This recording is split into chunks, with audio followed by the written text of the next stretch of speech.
Hello friends, welcome back to my YouTube channel. इस video में हम पढ़ने वाले हैं motion in a magnetic field, यानी कि इसमें हम चार्ज के मोशन के बारे में पढ़ने वाले हैं जब उसको हम एक्सटर्नल मैग्नेटिक फील्ड में रखते हैं। पिछले वीडियो में हमने इसी पार्ट का फर्स्ट केस पढ़ लिया था। सो इसमें बेसिकली 3 पार्ट है, यानी कि 3 केसेस हमको देखने को मिलेंगे। कौन कौन से वो केसेस, चलिए फटाफट से हम देख लेते हैं। और हाँ, अगर आपने अभी तक चैनल को सब्सक्राइब नहीं किया है तो जल्दी से चैनल को सब्सक्राइब कर लीजिए। और 12th क्लास की फिजिक्स की प्लेलिस्ट में आपको सारे वीडियोस मिल जाएंगे। कोई भी आपको वीडियो चाहिए, डाउट हो तो आप कमेंट में बता सकते हैं। तो यहाँ पर फर्स्ट केस आता है हमारा, फोर्स हम फाइंड करेंगे। बेसिकली तीनों ही जो हमारे रहेंगे केसेस, उनमें मेनली हम फोर्स पर ही बात करेंगे और उनके पाथ पर बात करेंगे। तो फर्स्ट केस तो हम पिछले वीडियो में पढ़ चुके हैं। कौन सा केस था हमारा? हमारे पास एक XYZ प्लेन था, एक्स एक्सिस, ये Y एक्सिस और ये Z एक्सिस। जब हम किसी चार्ज को यहाँ पर परपेंडिकुलर थ्रो करते हैं, यानी कि थीटा एंगल के साथ, जब हम इसको v वेलोसिटी के साथ, q चार्ज है हमारा, इसको इस डायरेक्शन में हमने थ्रो किया, यानी कि इस डायरेक्शन में v वेलोसिटी के साथ मूव कर रहा है। अब यहाँ पर हमारी मैग्नेटिक फील्ड की डायरेक्शन एक्स एक्सिस के अलोंग है, तो हम यहाँ पर इस वेलोसिटी के 2 कंपोनेंट करेंगे, v cos थीटा जो मैग्नेटिक फील्ड के साथ है और v sin थीटा वाला कंपोनेंट z एक्सिस के अलोंग हो जाएगा। और यहाँ पर हमारा फोर्स का फॉर्मूला क्या बना था? q v b sin theta. Vector form की अगर बात करें तो q v क्रॉस b हमारा बना था। साइन थीटा क्यों लिया? क्योंकि ये वाला कंपोनेंट हमारा ज़्यादा वैलिड है। यहाँ पर तो हमारा फोर्स क्या आ जाएगा? 0 आ जाएगा। यहाँ पर फोर्स की कुछ ना कुछ वैल्यू रहेगी। तो ये हमारा फर्स्ट केस बेसिक साइंस से हमें फोर्स की वैल्यू मिल गई थी। सेकेंड केस क्या है हमारा? सेकेंड केस है कि जब हम किसी फील्ड में, मैग्नेटिक फील्ड में चार्ज को परपेंडिकुलरली थ्रो करेंगे। तो यहाँ पर भी हमने परपेंडिकुलर थ्रो किया था। तो डिफरेंस क्या है? डिफरेंस ये है कि यहाँ पर जो हमारा फोर्स होगा, वेलोसिटी होगी, वो तो रहेगा, लेकिन साथ में हम इसके पाथ की भी बात करेंगे। कैसे? यहाँ पर मान लीजिए हमारी ये मैग्नेटिक फील्ड है। अब ये क्रॉस साइंस क्या है भाई साहब?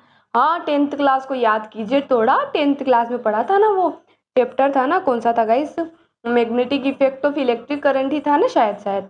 अगर कोई मिस्टेक हो तो क्षमा करना, लेकिन आई थिंक वही चैप्टर था जिसमें हमने पढ़ा था। ये इनवर्ड मैग्नेटिक फील्ड की डायरेक्शन है, इसलिए क्रॉस आउटवर्ड होगी, तो डॉट से अब इसको सिंबलाइज करते हैं। यहाँ पर हमारा क्या है?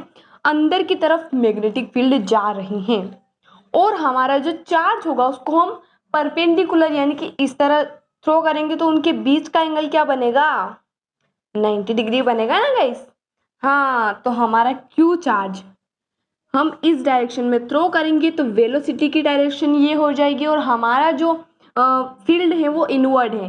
Fleming left hand thumb rule, Fleming left hand rule याद कीजिए गाइस। हाँ, वही फोर्स, फील्ड और करंट वाला। ये राइट हैंड, ये लेफ्ट हैंड है।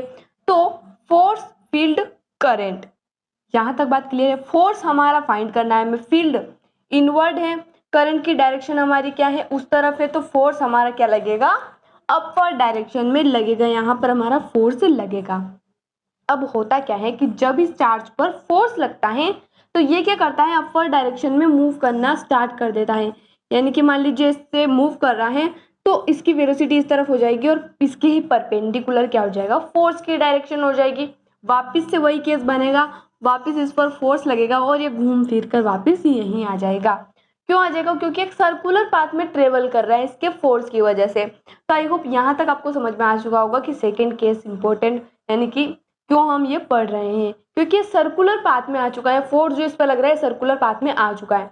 अब हमें फाइंड करना है इस सर्कल की रेडियस और इसका टाइम पीरियड ऑफ रिवॉल्यूशन, और we can say time period को कंप्लीट करने का। तो सबसे पहले रेडियस हम कैसे फाइंड करेंगे? सेंटर है, फोर्स सारे क्या कर रहे हैं? परपेंडिकुलर आ रहे हैं, तो हमारे पास सेंट्रीपिटल फोर्स का फॉर्मूला होता है mv²/r। सेंट्रीपिटल फोर्स, तो वो इक्वल हो जाएगा मैग्नेटिक फील्ड वाले फोर्स के। मैग्नेटिक फोर्स के क्यों इक्वल हो जाएगा? क्योंकि हमारे पास इसका तो फॉर्मूला हम पहले ही डिराइव कर चुके हैं और सेंट्रीपिटल फोर्स भी तो इसके लिए बिल्कुल वैलिड है। तो दोनों को हम इक्वल पुट करेंगे। सेंट्रीपिटल फोर्स क्या होता है mv²/r, और यहाँ पर एक और बात की रेडियस भी तो आ गई हमारी, रेडियस भी तो हमें फाइंड करना है। FB क्या था हमारा QVB sin थीटा। हाँ, थीटा यहाँ पर क्या है 90 डिग्री हो जा, इस केस में 90 डिग्री हो जाएगा, तो हमारा साइन 90 डिग्री क्या होता है 1 होता है, तो QVB यहाँ पर हमारा रहेगा। R को यहाँ पर हम रखेंगे, V से भी कैंसिल हो जाएगा, तो R इक्वल हो जाएगा हमारा mv/QB के। ये हमारा क्या हो गया रेडियस हो गया। टाइम पीरियड की अगर हम बात करें तो T इक्वल हो जाएगा, देखिए स्पीड इक्वल होता है डिस्टेंस अपॉन टाइम के, तो टाइम इक्वल हो जाएगा डिस्टेंस अपॉन स्पीड के। डिस्टेंस यानी कि जो पूरा एरिया उसने कवर किया है, पूरा एरिया क्या हो जाएगा 2πr हो जाएगा, सरकमफ्रेंस क्या हो जाएगा 2πr हो जाएगा, और स्पीड यानी कि वेलोसिटी v हमारी हो जाएगी। r की वैल्यू हमारे पास है, तो यहाँ पर r की वैल्यू हम पुट कर देते हैं ना गाइस, mv/QB, तो v से v कैंसिल हो जाएगा, 2πm/QB क्या हो जाएगा हमारा टाइम पीरियड ऑफ रिवॉल्यूशन हमें मिल जाएगा। तो आई होप यहाँ तक आपको समझ आ चुका होगा। अगर कोई डाउट हो तो आप कमेंट में पूछ सकते हैं। थर्ड केस हम फटाफट से यहाँ पर देख लेते हैं। साथ साथ में अगर आप नोट भी करते चलेंगे गाइस तो और सोने पे सुहागा हो जाएगा, आपको साथ साथ में रिवाइज भी होता जाएगा। कभी भी आपको रिवाइज करने का अगर टाइम मिले तो फटाफट से आप रिवाइज कर सकते हैं। और वीडियो तो है ही सही आपके लिए हमेशा, तो वीडियो आप कभी भी आप देख सकते हैं, डाउट भी आप कभी भी पूछ सकते हैं। So what is the third case here?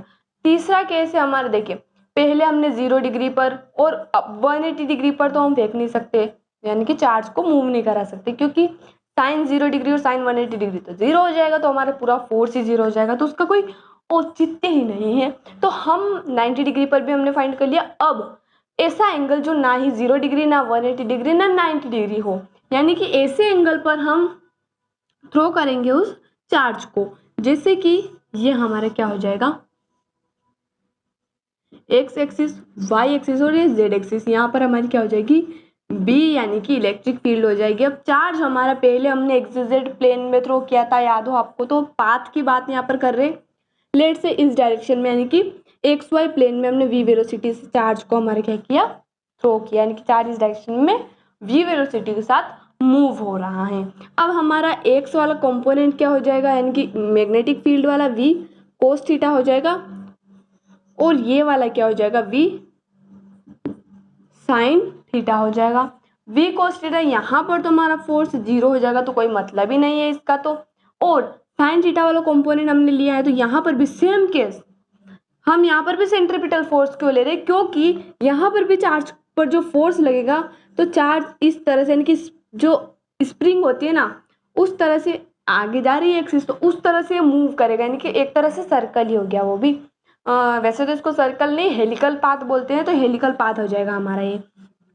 तो सेंट्रीपिटल फोर्स इक्वल हो जाएगा हमारा मैग्नेटिक फोर्स के mv², तो v हमने कौन सा कंपोनेंट लिया है साइन थीटा का स्क्वायर वाला लिया है, mv²/r हो जाएगा, और fb ये भी क्या हो जाएगा हमारा QVB साइन थीटा हो जाएगा। तो साइन थीटा हमारा यहाँ पर कैंसिल हो जाएगा, v भी कैंसिल हो जाएगा ना गाइस, तो r इक्वल हो जाएगा, रुक जाइएगा इस आराम से m/QB इक्वल हो जाएगा r के, सही है ना गाइस। और यहाँ पर तो एक ही v साइन थीटा कैंसिल हुआ है ना, तो यहाँ पर mv sine theta by QB equal हो जाएगा हमारा रेडियस के, इसकी जो हमारी क्या हो जाएगी रेडियस हो जाएगी, उसी की हम बात कर रहे हैं। और अगर हम बात करें टाइम पीरियड की, तो टाइम क्या होता है वही 2πr डिवाइडेड बाय वेलोसिटी क्या हो जाएगी हमारी v साइन थीटा वाला कंपोनेंट हमने लिया है, तो वही लिखेंगे 2π/v sine theta into r की वैल्यू हम पुट कर देते हैं mv sine theta by QB, तो v साइन थीटा से v साइन थीटा कैंसिल हो जाएगा, तो 2π/QB इक्वल हो जाएगा हमारा टाइम ऑफ रिवॉल्यूशन के। आई होप गाइस आपको यहाँ तक समझ आया होगा। वीडियो पसंद आया तो वीडियो को लाइक करना ना भूलें, अपने फ्रेंड्स के साथ शेयर करना और चैनल को सब्सक्राइब करना ना भूलें। मिलते हैं अगले वीडियो में नए टॉपिक के साथ, तब तक के लिए धन्यवाद।